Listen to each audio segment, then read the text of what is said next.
प्यारे बच्चों, आज हम अपनी इंग्लिश की टेक्स्ट बुक फर्स्ट फ्लाइट की सेकंड पोएम पढ़ेंगे, फायर एंड आइस। बच्चों, इस पोएम के पोइट हैं रॉबर्ट फ्रॉस्ट और आप जानते हैं कि रॉबर्ट फ्रॉस्ट अमेरिका के महान कवियों में से एक हैं। उनकी कविताएं अपने अंदर छिपे गहन अर्थों के लिए प्रसिद्ध हैं। ये पोएम भी एक अपने अंदर कई अर्थ लिए हुए है। ये प्रतीकात्मक पोएम है। आप पोएम का टाइटल देखें, फायर एंड आइस। तो पहले हम इस पोएम का मेन आइडिया समझ लेते हैं। बच्चों, ये पोएम बताती है हमें दुनिया के विनाश के तरीकों के बारे में। बच्चों, ऐसा माना जाता है कि इस दुनिया का सर्वनाश निश्चित है। एक ना एक दिन ये दुनिया समाप्त हो जाएगी। अब कुछ लोगों का मत ये है कि इस दुनिया का सर्वनाश फायर से होगा, यानी कि आग से होगा। यानी जो सूर्य हमें गर्मी देता है, ऊर्जा देता है, ऊष्मा देता है, उसका तापमान एक दिन इतना बढ़ जाएगा कि चारों तरफ आग लग जाएगी और ये दुनिया समाप्त हो जाएगी। दूसरा मत ये है कि इस दुनिया का सर्वनाश बर्फ़ से होगा, आइस से होगा, ठंड से होगा। वो ये मानते हैं कि दुनिया में इतनी ज़्यादा ठंड बढ़ जाएगी कि हिम युग का आगमन हो जाएगा और इस हिम युग के आने के बाद दुनिया में कोई जीव जंतु या वनस्पति नहीं बचेगा और ये दुनिया नष्ट हो जाएगी। तो ये कुछ प्रचलित मत हैं और इन दोनों मत की बात पोइट अपनी इस पोएम में करता है। अब पोइट यहाँ पर फायर और आइस का इस्तेमाल कुछ प्रतीकों के रूप में करता है। हमारे अंदर, इंसान के अंदर कुछ ऐसी भावनाएं होती हैं, कुछ ऐसे संस्कार होते हैं जो काफ़ी नेगेटिव हैं, जो उसके विनाश के लिए पर्याप्त हैं। अब फायर से पोइट मनुष्य के कौन से ऐसे विकारों की बात कर रहा है। फायर से कवि का अर्थ है स्ट्रॉन्ग डिज़ायर्स, तीव्र इच्छाएं, और वो इच्छाएं जिनका मनुष्य दमन नहीं करता है और जिसका दमन किया जाना चाहिए। लालच, लोभ, लस्ट, फ्यूरी, एंगर। तो ये ऐसी इच्छाएं हैं जिसका नाश किया जाना चाहिए, लेकिन मनुष्य के अंदर ये इतनी भरी हुई हैं कि ये इच्छाएं मनुष्य का नाश करने के लिए पर्याप्त हैं। स्वयं ही मनुष्य का नाश उसके खुद के अंदर की इन विकारों से हो जाएगा, ऐसा पोइट का मानना है। आइस से पोइट इस पोएम में क्या समझता है? आइस किस चीज़ के प्रतीक के रूप में यूज़ किया गया? हेट्रेड के, नफ़रत के, क्रूएल्टी के, यानी कि निर्दयता के, और इनसेंसिटिविटी यानी कि असंवेदनशीलता, संवेदनहीनता, कि मनुष्य दूसरों के दुखों से बिल्कुल उसको कोई फ़र्क नहीं पड़ता है। दूसरों के दुख से अपने स्वार्थ के आगे उसे किसी और का दुख नहीं दिखाई देता और वो अंदर ही अंदर दूसरों के प्रति नफ़रत पाले हुए है। तो इससे पोइट आइस को एक प्रतीक के रूप में यूज़ करता है इस पोएम के अंदर। So let's start reading this poem. Some say the world will end in fire, some say in ice. तो पोइट पहली ही लाइन में क्या क्लियर कर देता है कि कुछ लोग कहते हैं कि इस दुनिया का अंत आग से होगा और कुछ लोग कहते हैं कि इस दुनिया का अंत बर्फ़ से, यानी कि ठंड से होगा।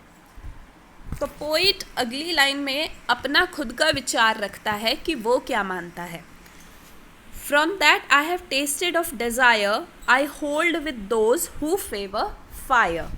तो पोइट कहता है कि जैसे मैंने खुद महसूस किया है कि इंसान की इच्छाएं कैसी होती हैं, कितनी ज़्यादा भयंकर होती हैं, वो इच्छाएं ही पर्याप्त हैं इस दुनिया का अंत करने के लिए। तो पोइट का मानना है कि इस दुनिया का अंत मनुष्य की इच्छाओं की वजह से होगा। Let's start reading next stanza. But if it had to perish twice. perish का मतलब होता है नष्ट होना और twice होता है 2 बार.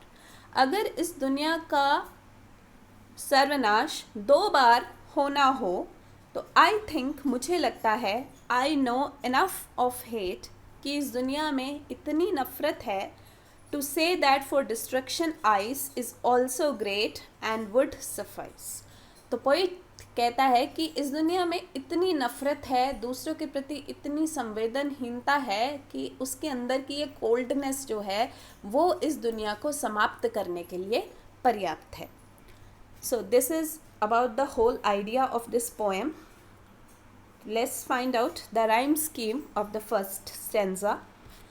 Some say the world will end in fire. तो यहाँ देखें कि fire फर्स्ट लाइन का लास्ट वर्ड है, इसे ए मान लेते हैं. सेकेंड लाइन का लास्ट वर्ड है आइस, जो कि आपस में राइम नहीं हो रहा है, तो इसे हम बी मान लेते हैं. थर्ड लाइन का लास्ट वर्ड है डिज़ायर, जो फायर के साथ राइम हो रहा है, तो अब इसको ए मान लेते हैं. और लास्ट लाइन का वर्ड है, फर्स्ट एंसर की लास्ट लाइन का लास्ट वर्ड है फायर, तो ये भी फायर और डिज़ायर से राइम हो रहा है, तो इसे भी ए मान लेते हैं. तो फर्स्ट एंसर की राइम स्कीम हुई ए बी ए ए. अब इसी तरह से आप सेकेंड सेंसर की भी राइम स्कीम फाइंड आउट करने की कोशिश करेंगे. उसके अलावा आप यहाँ देखें कि क्वेश्चन में दिया है कि there are many ideas about how the world will end. Do you think the world will end someday.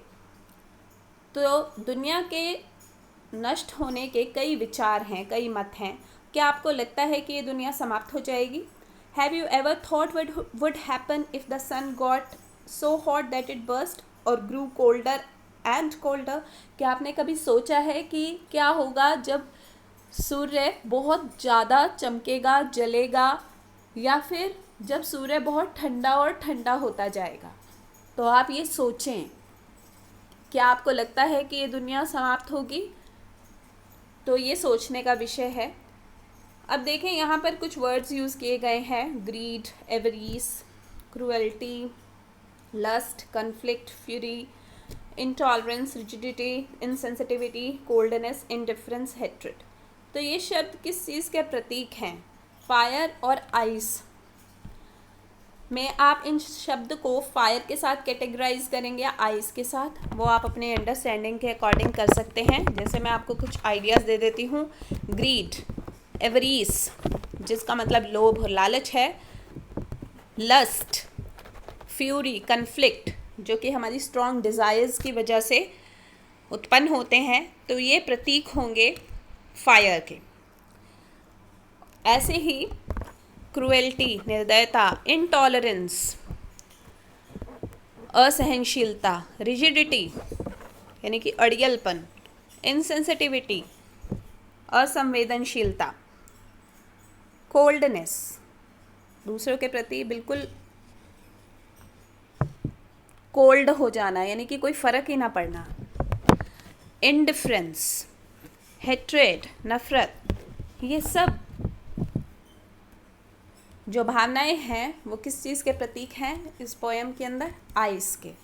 तो इसके अलावा आप अपने तरीके से भी इस पोएम को समझने की और इंटरप्रेट करने की कोशिश करें.